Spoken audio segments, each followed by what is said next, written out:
Hello, and welcome to the webinar, Emerging Threats, Evolving Strategies, Navigating the Changing Landscape of Data Security. My name is Eric Wallace with Argyle, and it's great to have everyone joining us today. I have a few administrative details to share with you, and then I'll turn things over to our esteemed speakers. First, we would like to thank Rubrik for their partnership with today's event. They've been wonderful partners to Argyle, and they're committed to providing you with valuable content and a great overall experience.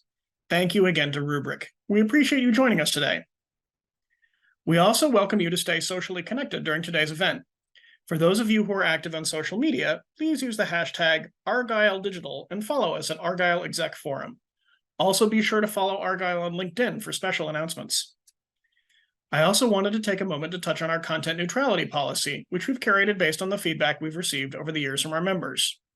We've worked closely with our speaking faculty to ensure that you receive a set of balanced and neutral viewpoints during the session today, and we appreciate our members' support of this policy. Finally, and most importantly, we want to hear from you, so please submit all questions that come up during today's event into the chat section of the interface. Following the discussion, we've set aside time for our speakers to weigh in on your questions. Now, without further delay, let's introduce our speakers and begin our presentation. Today, we're joined by Zoltan Deek, who is Director, Product Marketing Security at Rubrik, and Salah Nasser, Senior Director, Product Marketing at Zscaler. Welcome, Zoltan and Salah. Over to you. All right.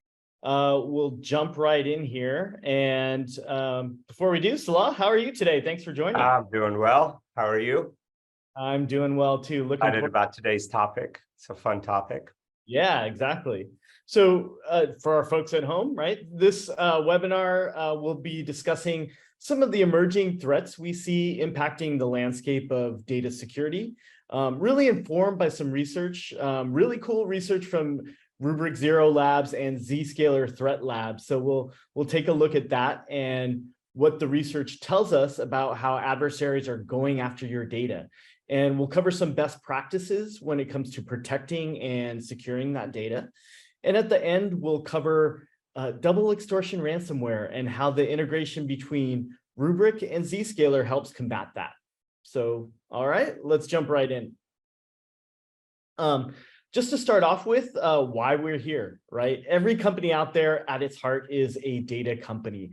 I don't care what industry you're in, especially in today's world, you need data to drive your business. And on top of that, the data needs to be shareable in order to have value. More than ever, we need to collaborate across geographies with partners, vendors, and third-party agencies to really make business go. And that data is irreplaceable. You can replace hardware, you can replace data centers, either with another one or by moving it to the cloud. You can even somewhat replace people, but you can't replace data. If it's gone for good. So your data is uniquely important to you and it's irreplaceable. It's ultimately the #1 priority of the adversary for that reason, right? So ransomware attacks in particular, but almost all attacks are against your data. You cannot replace it. So in our last Rubrik Zero Labs report, we gained insights from over 5,000 customers across, I believe it was around 57 countries.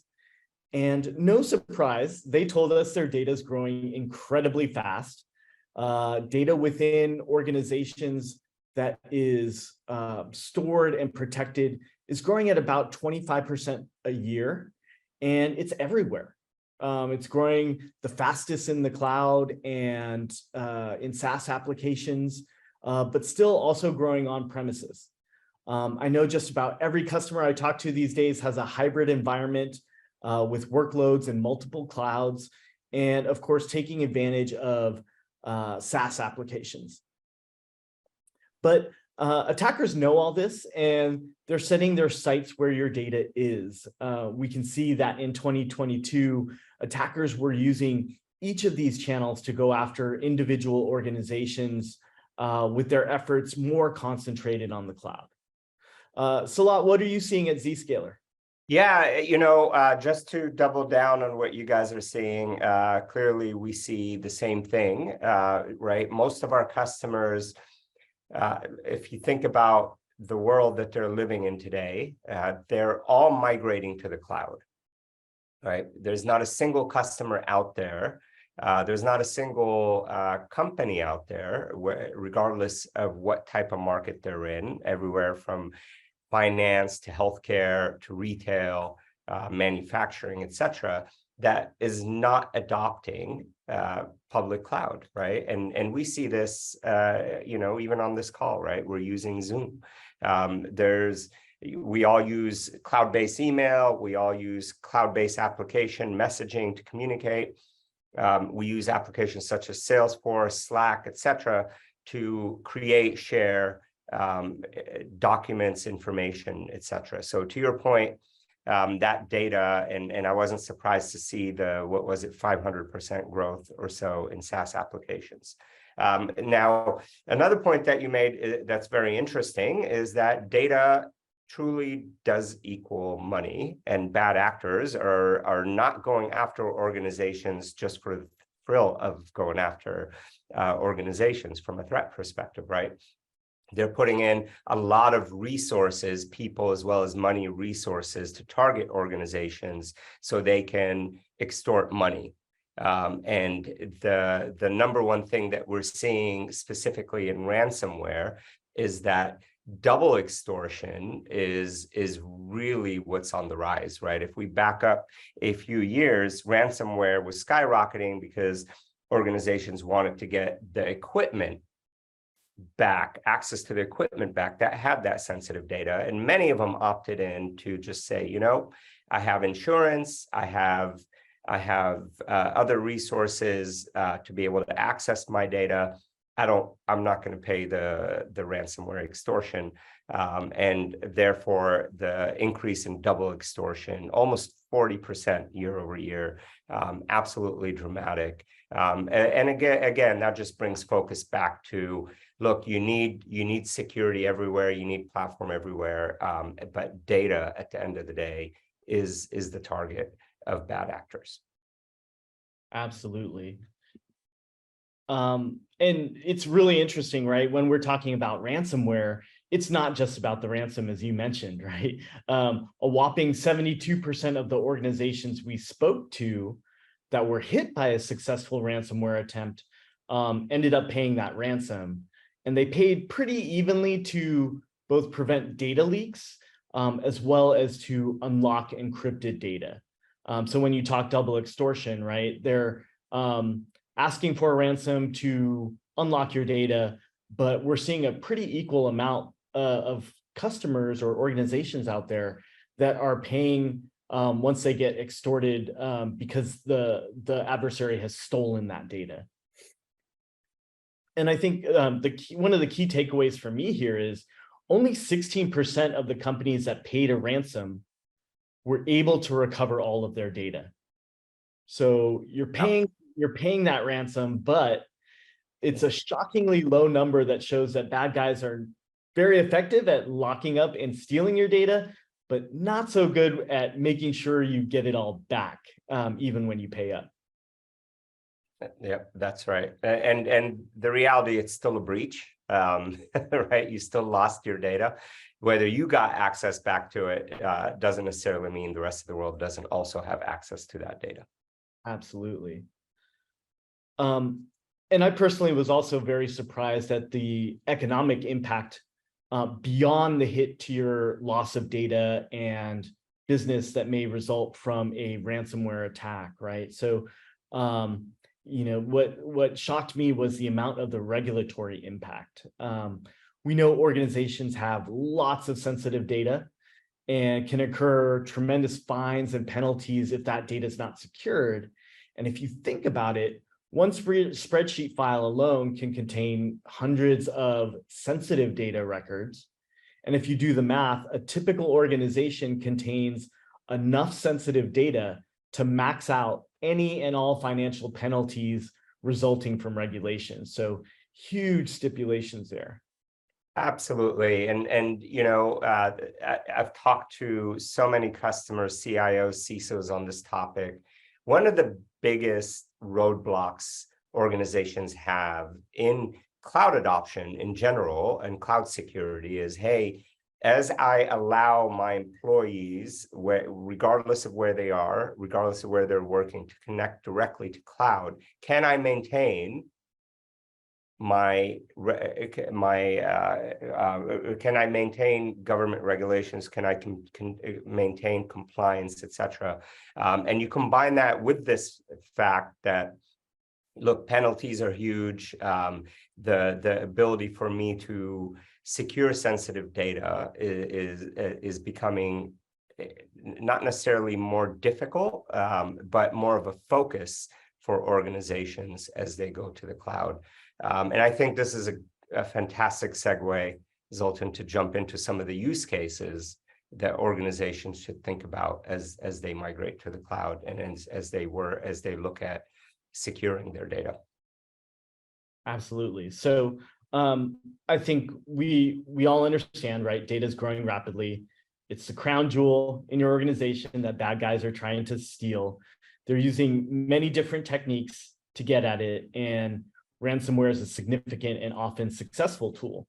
So they're going after your data wherever it lives, as Salah just spoke to, cloud, SaaS, on-prem. If they get it and expose it, it's going to be costly to the business. So what are some best practices to secure your data, right? I think a good place to start is to answer some basic questions, right? So we want to reduce sensitive data exposure because it's truly the sensitive data that's more valuable to an attacker and what they're going after. In order to reduce that exposure, we know we've got to start by understanding a few key things about your data landscape. What's your sensitive data and where is it located? On top of that, who's accessing it and what are they doing with it? And how has that sensitive data changed over time? So you need visibility and context into those things. If you don't have that visibility, it's going to be really hard to protect. Salah, what do you have for us? No, you're hitting it on the nose.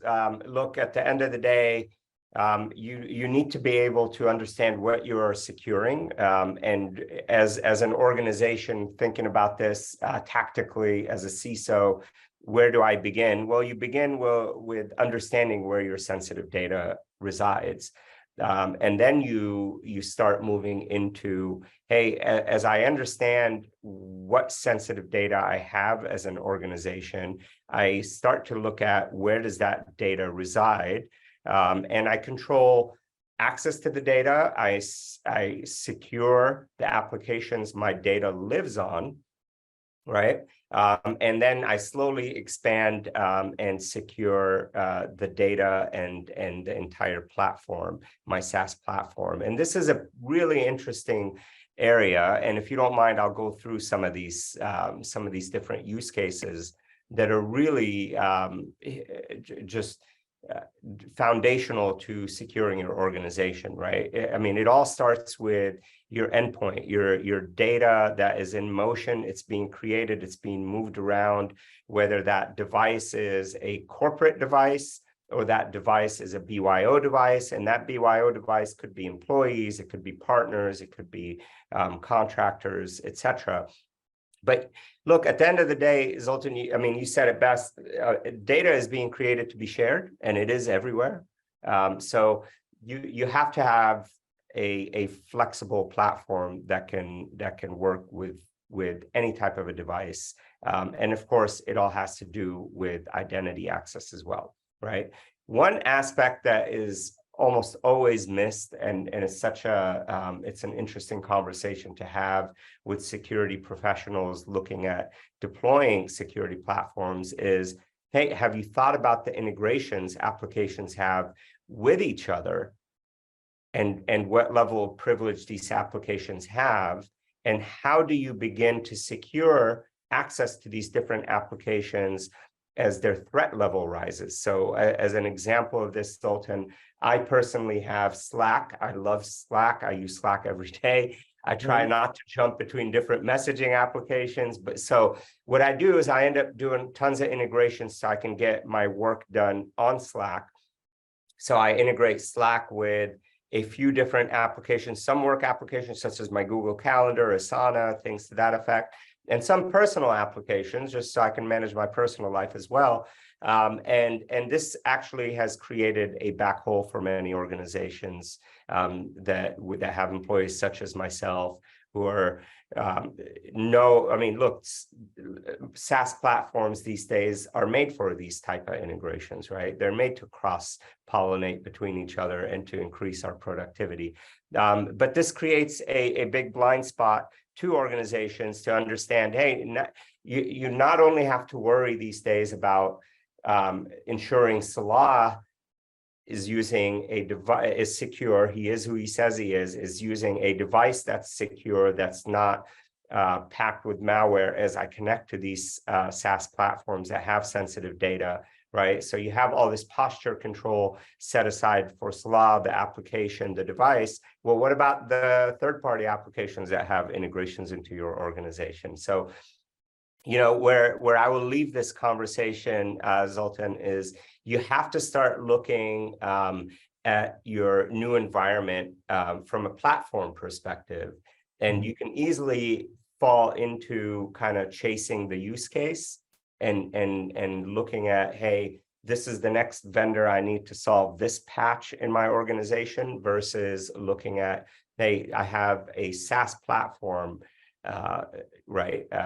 And I need to secure the entire platform from device to the cloud and regardless where the data is moving. So that is a big aspect to data protection, is ensuring that you have visibility, protection, and control across your entire SaaS platform. And that typically means that you have a platform approach to your cloud security as well.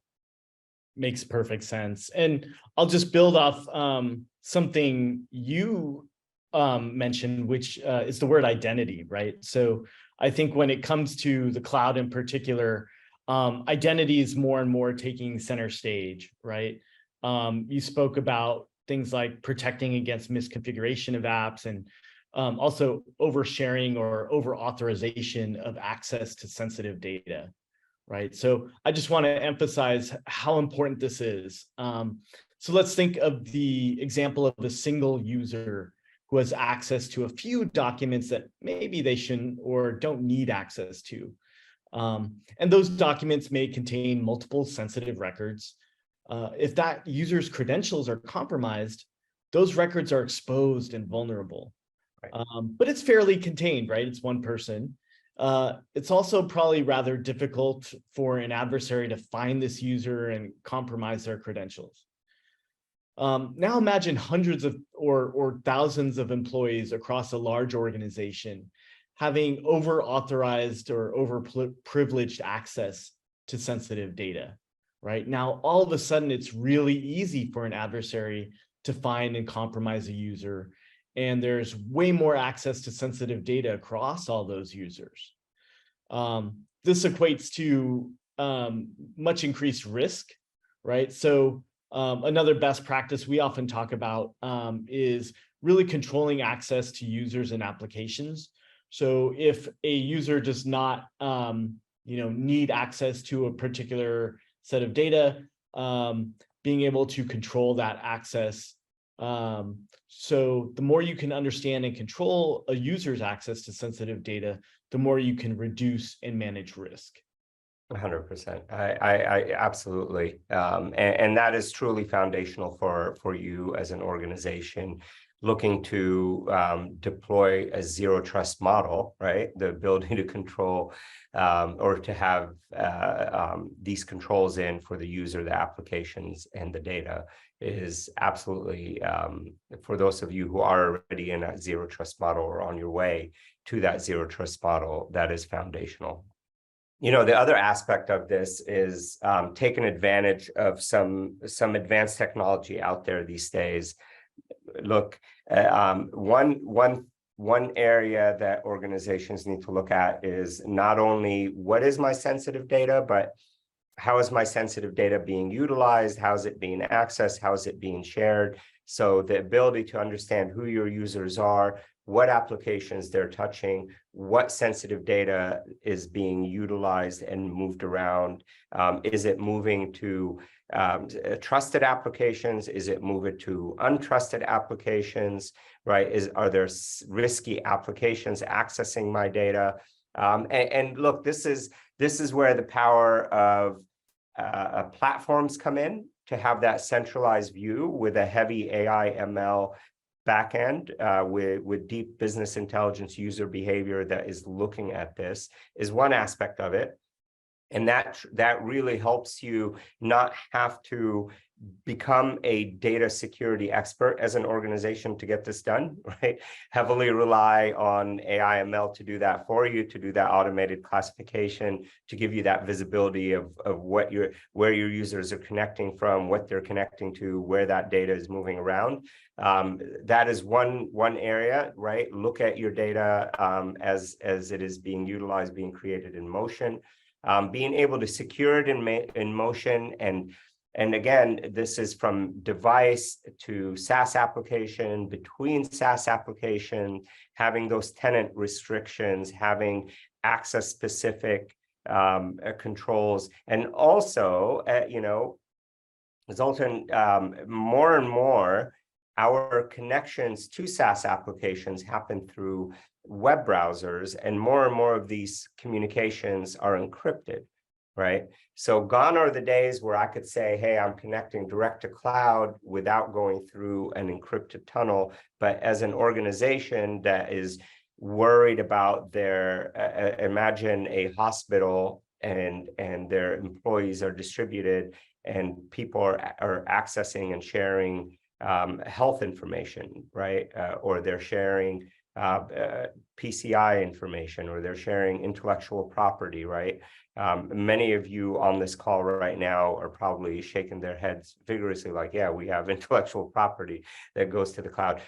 Being able to see that regardless of what private tunnel it's going through. And then at the end of the day, and I think this is, securing data at rest is such an interesting conversation. And this is, if I foreshadow our solution here, the ability to ensure that it is, it's the secure, that data is there, that it's secure, whether it's residing in SaaS applications, different types of SaaS applications, if it's in your data center, your infrastructure as a service, regardless of where it is. This is where you need to have that assurance that those applications are configured properly, that you don't have overexposure or access from applications that are overly privileged to your SaaS platform or to your platform in general. Absolutely. Okay. I'll chime in. I think one more here as far as best practices to think about when looking at data security. So this one definitely comes from a rubric standpoint. We highly encourage all of our customers to use threat monitoring capabilities specifically within your backup data, right? So we know that organizations out there have invested a ton in detection and prevention security controls, and that continues to be essential. However, we also know that attacks continue to get through, and threats in general don't tend to strike right away once they get through your defenses. There is some amount of dwell time as the bad guys look to move laterally or conduct additional recon. So in fact, ransomware dwell times average about 9 days. So think about it, that's 9 days where malicious files are sitting in your network, just waiting to detonate and compromise your data. 9 days where you have an opportunity to detect it and stop it or minimize blast radius. Monitoring for threats in your backup data gives you the opportunity to scan your entire data landscape without agents hitting your production environment. It also gives you an opportunity to track your data over time to understand if there are changes happening within it that shouldn't be. So if you're going to scan for threats in your backup data, a couple things to keep in mind. Your threat monitoring should leverage high quality threat intel and threat feeds that is automatically updated because we know IT has more than enough to do without having to manage those manual updates. And finally, sorry, working through the build there. When it comes to securing your data, again, it's not just about preventing bad guys from gaining access. It's also about ensuring your ability to recover quickly and safely when you do get hit. So having a strong cyber recovery plan and a plan that you actually practice and rehearse is key. So this is a whole webinar on its own, so I won't get into details here, but I can tell you our data shows that only about 56% of organizations out there have formal incident response plans in place, and even less regularly test them. Your data grows daily. All the places that data is stored, all the users who have access to it changes daily, and your technology infrastructure changes pretty rapidly too, right? So having the discipline to regularly plan, test, and practice recovery is crucial for when you get hit and your ability to recover quickly and ensure that business continuity. So, Salah, we've talked about some of the threat landscape and gone over some best practices to secure data. Organizations are racing to get visibility into and protection of their data across hybrid environments. And you talked about double extortion ransomware earlier. Maybe start off, remind us what that is. So double extortion is where bad actors are going to first gain access to your organization, and then they're going to encrypt your devices, and now they're encrypting your data as well, and they will not provide that decryption until they get their ransom, right? So as organization, as you mentioned earlier, Zoltan, through the Rubrik intelligence, is that, what was it, about 50-50 of organizations are paying to either decrypt their devices and or decrypt their data, right? And look, you know, we touched on this, and again, there's so many hot topics here in today's conversation. We can spend a whole day, you know, on the topic of what steps do I take as an organization to secure my data to ensure it doesn't get exfiltrated, or you know, I don't lose it in any form, malicious or accidental breach. However, at the end of the day, you also need that insurance, and that insurance is also the ability to recover that data without worrying about the bad actors, or you paying the bad actors to get that data back. Right. And so with that in mind, right, your company and mine, Rubrik and Zscaler, have worked together to integrate our solutions to maximize protection for our customers. And that integration really does three core things, right? So we ID sensitive data, we identify what types of sensitive data you have, where it lives, and who has access to it, all out of band from production systems. That's right. We then, inspect traffic for violations, right? We find completely or partially matching documents when inspecting outbound traffic with data protection policies, right? So, and I guess we should break it down a little, right? So Rubrik does a lot of sensitive data monitoring, passes that information over to Zscaler, where you identify or you fingerprint that information in your index to more easily and accurately prevent data loss, because you can apply policies against that fingerprinted data now. That's right. And if I could take it from there, right? So as Rubrik does its magic on the back end in their backups and the secure data that they see, they pass that on. That enriches all the data that Zscaler sees as well. right? And now it adds that into our platform, and Zscaler secures your data. We secure your users accessing these different applications. We ensure that the form that they utilize to access these different applications, again, whether they're IaaS, SaaS, cloud, whatever it may, private cloud, public cloud, we ensure that threats are blocked, such as ransomware threats, malware coming into your organization. And now working with Rubrik, we can add that extra layer of protection of your data in motion as well as your data at rest.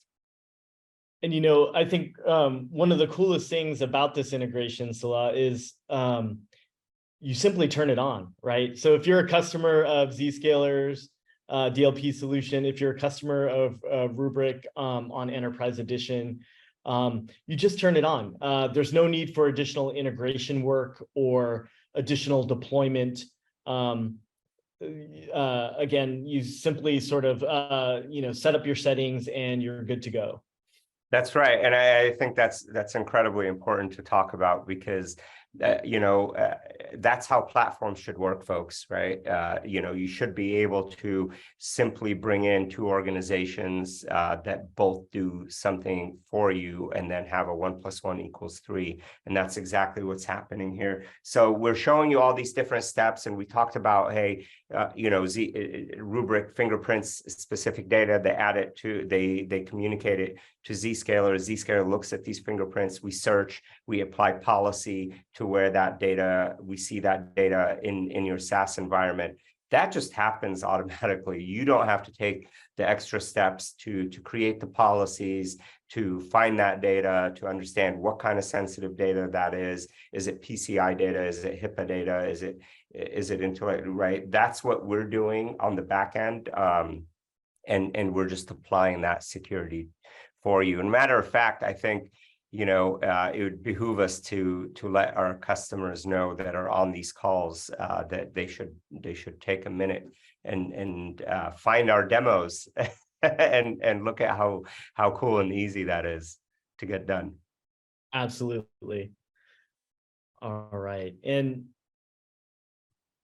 Salah, I think you had some additional resources you wanted to point folks. Yeah, look, there's so much. Again, the demos that we have specifically with these integrations. But one area, look, I know a lot of organizations that we've talked to are struggling with their existing data protection solutions, because if we look at the legacy approaches of data protection, you truly have to be an expert within data protection and an expert within PCI and HIPAA and GDPR, and spend a ridiculous amount of time fine-tuning policies so you can just have visibility of what is going on in your environment from a sensitive data perspective. Where is my data? Who's accessing it? Where is it moving? And Zscaler has solved that.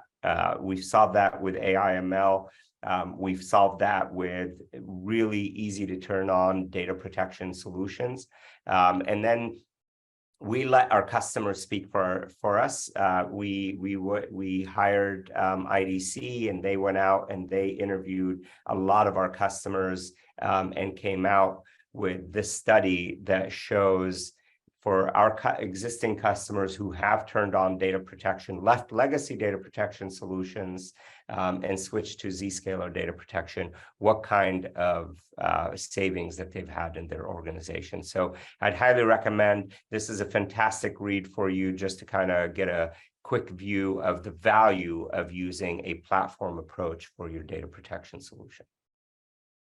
Fantastic. Thank you. And I will also give one shout out here before we start to wrap, and that is to our Rubrik Zero Labs. So folks, you heard me talking, using numbers and figures from our amazing Rubrik Zero Labs. They do fantastic analysis. They talk to just a ton of organizations to get at data that is going to inform us, as well as all of you out there, how to better protect your organizations. So if you'd like to dive into their latest report, please go ahead and locate it at the barcode on this slide here. that's available to you on our website.